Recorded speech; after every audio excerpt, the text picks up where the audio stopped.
Old Iron. One day James had to wait at Edward Station till Edward and his train came in. This made him cross. Late again!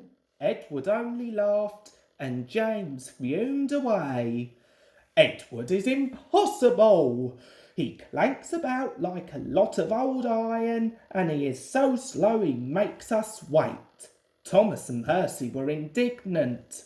Old iron? Slow? Why, Edward could beat you in a race any day. Really? I should like to see him do it. One day James's driver did not feel well when he came to work. I'll manage. But when they reached the top of Gordon's Hill, he could hardly stand. The fireman drove the train to the next station. He spoke to the signalman, put the trucks in a siding, and uncoupled James ready for shunting. Then he helped the driver over to the station and asked them to look after him and find a relief. Suddenly, the signalman shouted, and the fireman turned round and saw James puffing away. He ran hard, but he couldn't catch James and soon came back to the signal box. The signalman was busy. All traffic halted. Up and down main lines are clear for 30 miles, and the inspector's coming.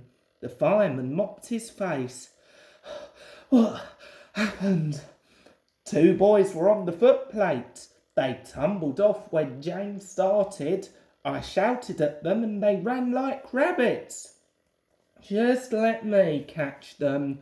I'll teach them to meddle with my engine. Both men jumped as the telephone rang. Yes, he's here. Right, I'll tell him. The inspector's coming at once in Edward. He wants a shunter's pole and a coil of wire rope. What for? Search me, but you'd better get them quickly. The fireman was ready and waiting when Edward arrived. The inspector saw the pole and rope. Good man, jump in. We'll catch him, we'll catch him. James was laughing as he left the yard. What a lark, what a lark. Presently he missed his driver's hand on the regulator, and then he realised there was no one in his cab. What shall I do? I can't stop. Help, help. We're coming, we're coming. Edward was panting up behind with every ounce of steam he had. With a great effort, he caught up and crept alongside, slowly gaining till his smoke box was level with James's buffer beam. Steady, Edward. The inspector stood on Edward's front, holding a noose of rope in the crook of the shunter's pole. He was trying to slip it over James's buffer. The engine swayed and lurched. He tried again and again. More than once, he nearly fell, but just saved himself.